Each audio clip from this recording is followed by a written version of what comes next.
Do you remember the first time you drove a tractor in the field? The hum of the engine in the morning, the smell of oil on your sleeves. The 1960s were a time of legendary machines, and today, we're going to look back at 5 of the most influential tractors in America at that time. Who knows, one of them might be the one you spent your youth with. International Harvester 1206.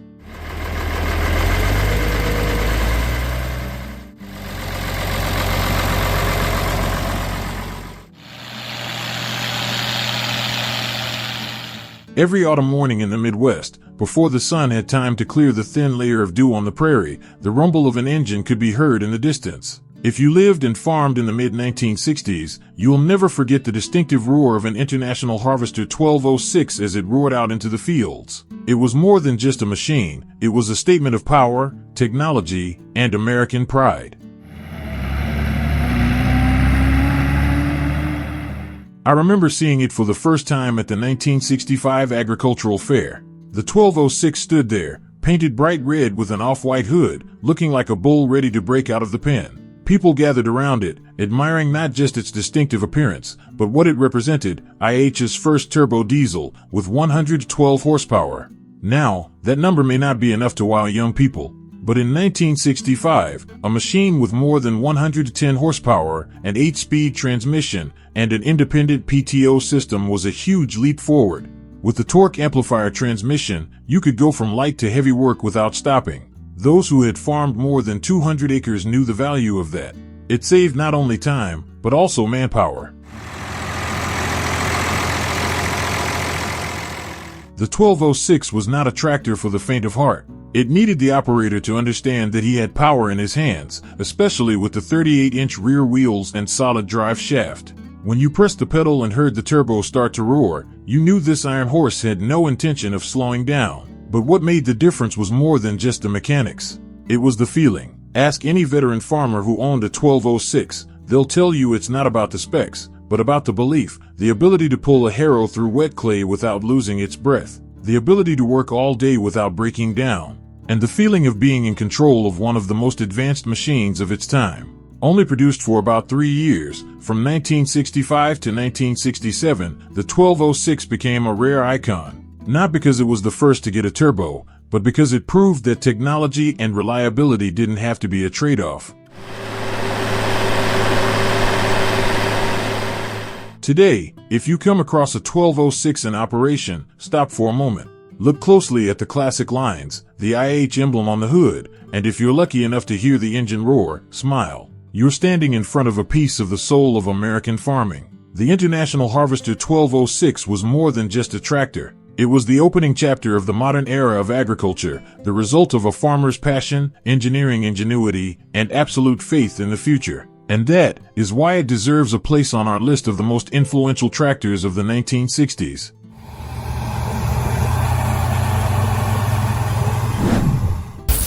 John Deere 4020.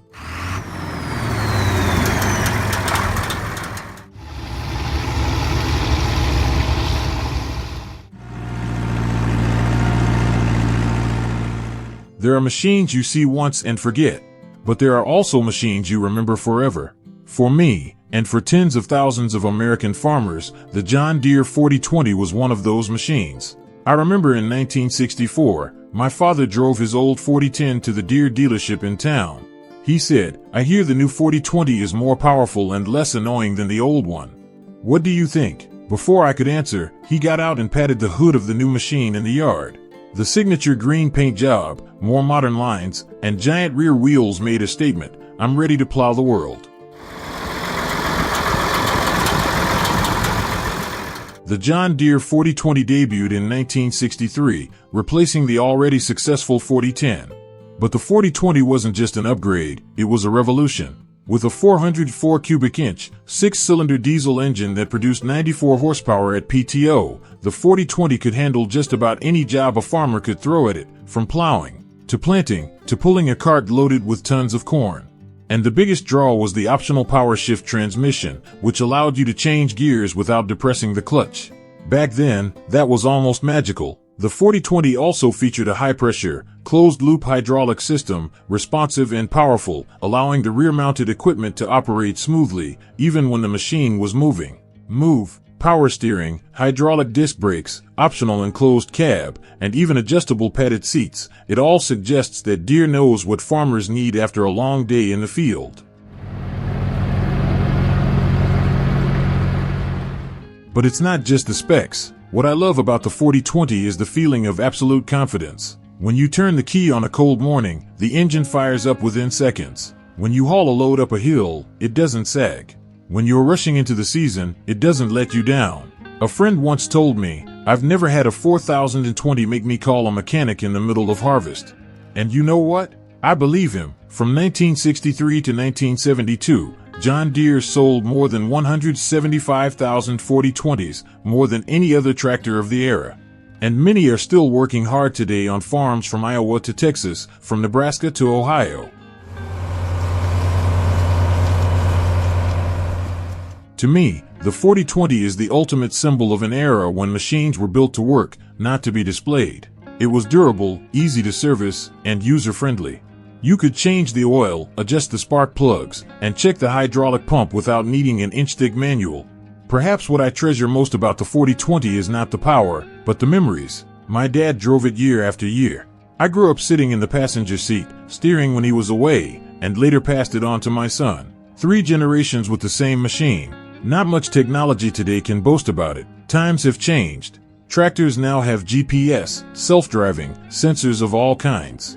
But for many of us, nothing can replace the deep growl of a green 4020, racing across a sea of fields in the morning light. It's not just a tractor, it's part of our youth, part of America.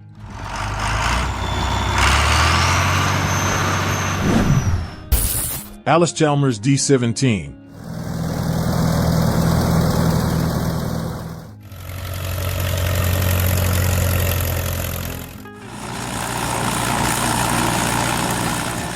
Not every tractor roars to thunder or graces the cover of a magazine. Some choose to work quietly, enduring decade after decade. The Allis-Chalmers D17 was one such machine, unassuming, hard-working, but one that left an indelible mark on the history of American agriculture. I remember the summer of 1960 well.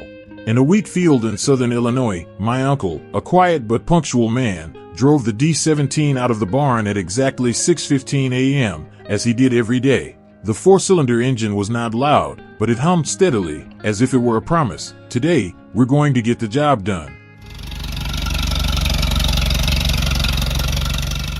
Introduced in 1957, the D17 was the 4th model in Allis-Chalmers' famous D series, and it quickly became a mainstay on many small to medium-sized farms across the country.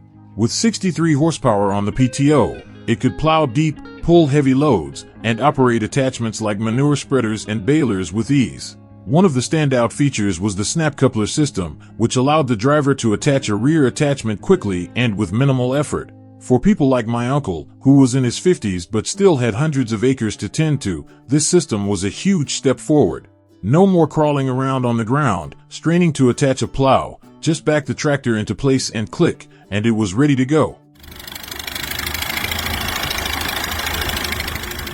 Another little-known plus for the D17, multiple fuel options. You could choose from gasoline, diesel, and even LP gas. With fuel prices fluctuating at the time, this versatility was something many people appreciated. The D17 was also very driver-friendly. With its neat gear shift, light steering wheel, and adjustable seat, it made long days in the hot sun a little less arduous. And if you've ever driven a D17 through a July cornfield, you know how precious that feeling was. From 1957 to 1967, nearly 84,000 D17s were produced, a testament to the trust American farmers placed in them. In particular, when the D17 Series 4 was introduced in 1964, it was equipped with improved hydraulics and a more advanced transmission, allowing for more precise work on a variety of tasks from planting to harvesting. Today, you can still find an old D17, well kept in the backyard tractor shed, or sometimes, even used for a small harvest. They don't break down, they don't complain, they just need oil changes and they stay dry. They're what our generation calls honest machines. They give you exactly what you need, no more, no less. But they're always reliable. Allis-Chalmers may not be the most recognizable name in farm machinery, but if you've ever owned a D17, you'll understand why people still talk about it with a smile. It's more than a tractor, it's a companion, a part of the crops that were cultivated with sweat and faith. And when I look back at the history of the most influential tractors of the 1960s, the D17 is a must-have. No fuss, no show, but full of character. Just like the men and women who drove it across millions of acres across this country.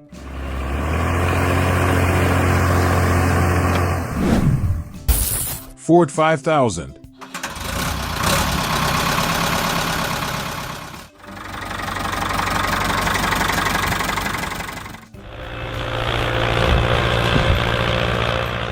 At some point in their lives, every farmer has to make a big decision. Is this a tractor I can trust?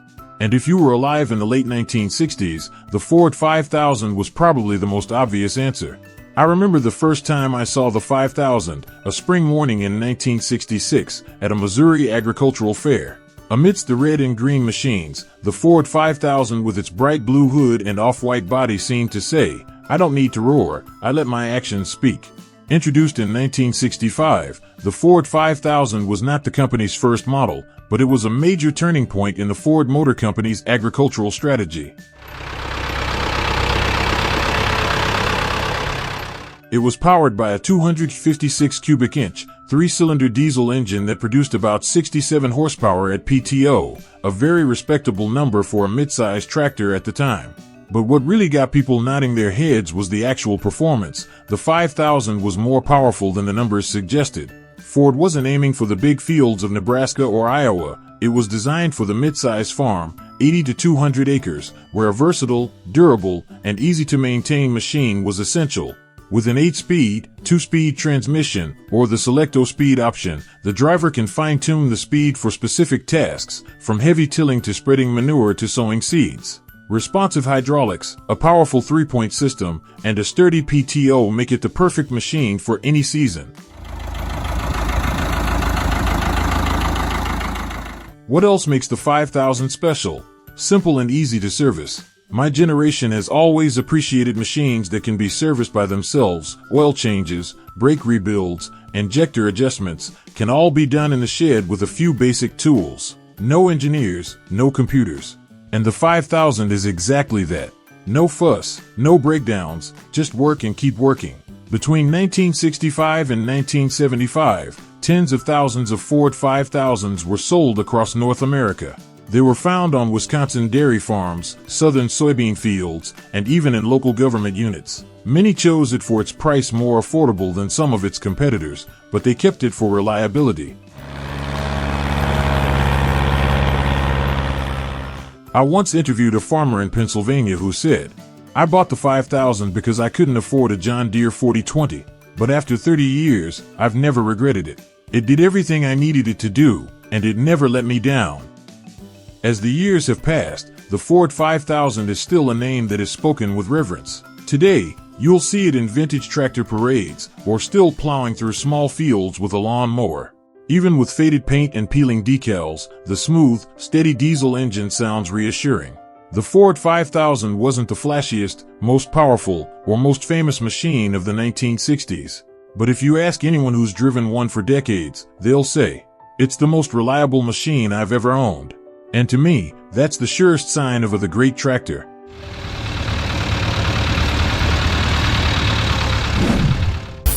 Massey Ferguson 1100.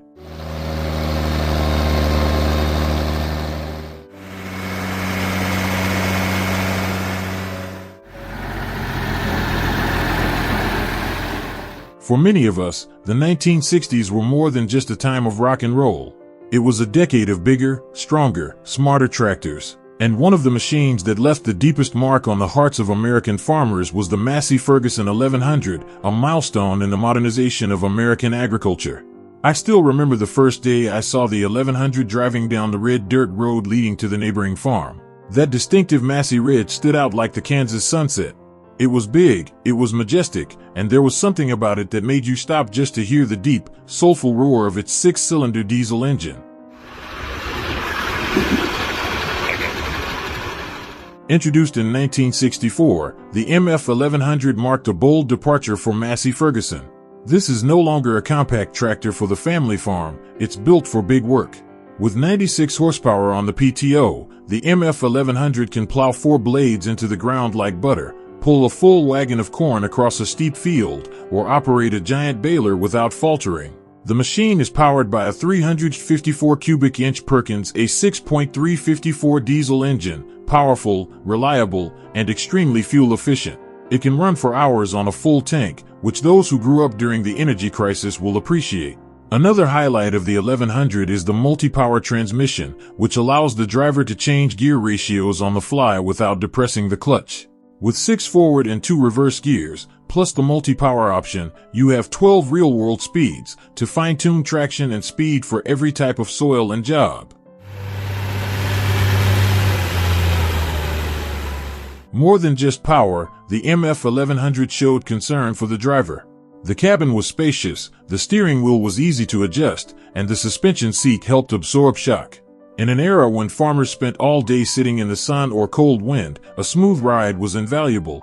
I once asked an old friend in Indiana, who had owned an MF 1100 for more than 35 years, what he valued most. He looked into the distance for a moment and said, "I trust it like I trust my own hands. It never leaves me half done." From 1964 to 1972, Massey Ferguson sold tens of thousands of 1100s in North America. It became the unofficial symbol of the changing farm, from family-run to highly mechanized production. The MF 1100 wasn't exactly the cheapest, nor did it feature in magazines like some of its competitors, but it won people over with its practical quality and durability. Today, you can still see an 1100 toiling away on a small tractor in the valley, or appearing in a vintage parade. The paint may be faded, the number plates faded, but the engine still roars like it never left the 60s. To me, the Massey Ferguson 1100 is part of the story of American farming, the story of simple people, loyal machines, and an era that believed in honest labor. It's more than just a tractor. It's proof that when you put your trust in something good, it won't let you down.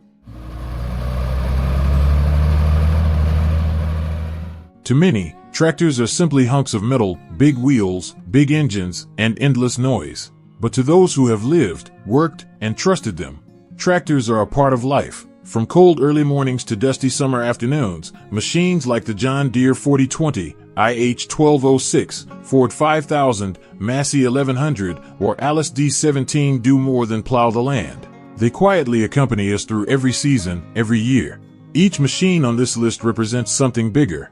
A technological advancement, a belief in innovation, or simply the durability that American farmers have always pursued diligently. If you have ever sat behind the wheel of one of these machines, you will understand.